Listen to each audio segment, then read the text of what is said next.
Sir इतने सारे public हैं, बस अड्डे पे इतने सारे लोग हैं, 12 बोर के कट्टे से मार रहा है, आसपास पब्लिक किसी और को भी लग सकता है। सारी चीज़ अगर सामने पुलिस चौकी है फिर भी इतनी दबंगई उनकी करे। इस तरीके से लॉ एंड ऑर्डर अगर मेंटेन ऐसे रहेगा तो सर आम आदमी सर कैसे सुरक्षित रहेगा। तहरीर में 7 लोगों को नामजद किया गया है, जिनमें से जो मुख्य आरोपी है उसको हिरासत में लेके पूछताछ की जा रही है। अभी बड़े जीजा को बाहर बुलाकर सीने में गोली मार दी। दूसरे भैया अंदर सो रहे थे, उनके पीठ में भी गोली मार दी। हम लोग बाहर पार्सल लोड कर रहे थे, तभी अचानक गोलियां चलने लगी। बस अड्डे पर इतनी पब्लिक थी, गोली किसी और को भी लग सकती थी। सामने पुलिस चौकी थी, फिर भी इतनी दबंगई, सीने पर चढ़कर गोली मार दी। ऐसे लॉ एंड ऑर्डर में आम आदमी कैसे सुरक्षित रहेगा। बहुत बड़ी गुंडागर्दी है। ये कहना है बरेली में सैटेलाइट बस अड्डे पर हुए गोलीकांड के चश्मदीद और मारे गए पार्सल ठेकेदार अनुज पांडे के साले शुभम शुक्ला का।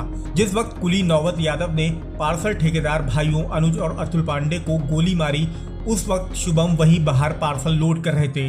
पोस्टमार्टम हाउस पर मीडिया को आंखों देखी ये सनसनीखेज वारदात बताने लगे तो उनकी आंखें भर आईं। बोले लॉ एंड ऑर्डर कम से कम इतना मेंटेन होना चाहिए कि लोगों को डर रहना चाहिए। किसी की जान चली जा रही है, छोटी सी बिटिया है, छोटा सा बच्चा है जिसे गोली मार दिए हैं। पहले देखिए शुभम ने वारदात को लेकर क्या आंखों देखी बताई, फिर आपको बताएंगे कि ये पूरा मामला क्या है और पुलिस ने अब तक क्या कार्रवाई की है। क्या नाम है आपका? शुभम शुक्ला सर। कहाँ रहते हैं? Sir satellite bus stand. क्या घटना हुई थी? घटना सर ये हुई थी कि हमारा पार्सल बुकिंग का कार्य था और वहाँ पे कुलियों के द्वारा हमारे जीजा की हत्या कर दी गई। उनको गोली मार के बड़े जीजा को हमारे बाहर बुला के, जबकि भैया भैया करता था, उसके बाद भी क्या कहते हैं ऐसी हरकत की, उसने जाके पीठ उनके सीने में गोली मार दी और दूसरे भैया सो रहे थे, उनके जाके पीठ पे गोली मार दी। वहाँ पे जो हमारी स्टाफ थी क्या कहते हैं वो अंदर में बैठी हुई थी, हम लोग पार्सल बाहर लोड कर रहे थे, उसी बीच आके क्या कहते हैं वो अचानक से गोली मार दिया वहाँ पे। सर इतने सारे पब्लिक हैं, बस अड्डे पे इतने सारे लोग हैं, अगर 12 बोर के कट्टे से मार रहा है, आसपास पब्लिक किसी और को भी लग सकता है। सारी चीज़ अगर सामने पुलिस चौकी है फिर भी इतनी दबंगई उनकी करे। इस तरीके से लॉ एंड ऑर्डर अगर मेंटेन ऐसे रहेगा कि अगर इनका रहेगा तो सर आम आदमी सर कैसे सुरक्षित रहेगा। थोड़ा सा कम से कम इतना थोड़ा सा मेंटेन रखना चाहिए कि आदमी को डर रहना चाहिए कि हाँ किसी की जान चली जा रही है, छोटी सी बिटिया है, छोटा सा बच्चा है जिसको गोली मार दी है। कितनी बड़ी उनकी गुंडागर्दी है, बहुत बड़ी गुंडागर्दी है उनकी। विवाद हुआ था सर, विवाद सर क्या कहते हैं नॉर्मल था, क्या कहते हैं इतने बड़ा नहीं था कि गोली मार देंगे, कुछ भी नॉर्मल बातचीत से चीज़ें हल हो जाती थी क्या कहते हैं। लेकिन इस बीच जो ये लोग आके सीने पर चढ़ के गोली मार दी, बहुत बड़ी बात है सर। वो भी सामने पुलिस चौकी 10-20 कदम उसकी पुलिस चौकी सामने थी। इतना डर नहीं है लोगों को। सैटेलाइट बस अड्डे पर हुई इस सनसनीखेज वारदात के पीछे कमीशनबाजी का विवाद है। दरअसल पहले बस अड्डे पर कुली स्वतंत्र रूप से काम करते थे, लेकिन कुछ महीने पहले पार्सल और कुली का ठेका प्रतापगढ़ निवासी अतुल पांडे ने ले लिया। इससे कुली की कमाई का कुछ कमीशन ठेकेदार अतुल पांडे को मिलने लगा।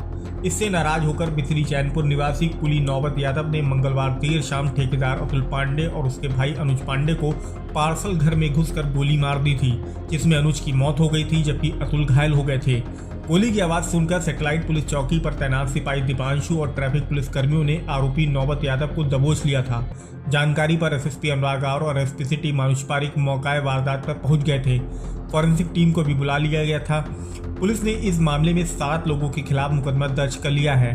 कुली नौबत यादव समेत दिनेश यादव, राजन कामदेव, नन्हे, इसरार और सुनील कश्यप को भी आरोपी बनाया गया है। देखिए एसपी सिटी ने इस बड़ी घटना को लेकर हमें क्या जानकारी दी है। दिनांक 11 फरवरी 2025 को शाम को लगभग 6 बजे एक गोली चलने की सूचना प्राप्त हुई थी सैटेलाइट बस अड्डे से, थाना बरादरी में जो पड़ता है। इसके उपरांत जब पुलिस मौके पर पहुंची, 2 लोग वहां पे घायल थे। दोनों को ही अस्पताल भेजा गया, जिनमें से एक की इलाज के दौरान मृत्यु हो गई। दूसरे जो हैं व्यक्ति, उनका इलाज अभी चल रहा है, वह खतरे से बाहर हैं। इस प्रकरण में जो परिजन हैं इन दोनों के, इनके द्वारा एक तहरीर दी गई। तहरीर के आधार पर मुकदमा लिखा गया। तहरीर में 7 लोगों को नामजद किया गया है, जिनमें से जो मुख्य आरोपी है उसको हिरासत में लेके पूछताछ की जा रही है। अभी यह प्रकरण एक पार्सल की ठेकेदारी को लेके था, कोरियर सर्विस को लेके था, जिसमें ये जिनके गोली लगी है ये कोरियर सर्विस चला रहे थे वहाँ बस स्टैंड पे, और जिन्होंने गोली मारी है वह वहाँ पे कूली का काम करता था वो व्यक्ति। इसमें आगे की विधिक कार्रवाई की जा रही है और जैसा भी आगे होगा आपको सूचित किया जाएगा।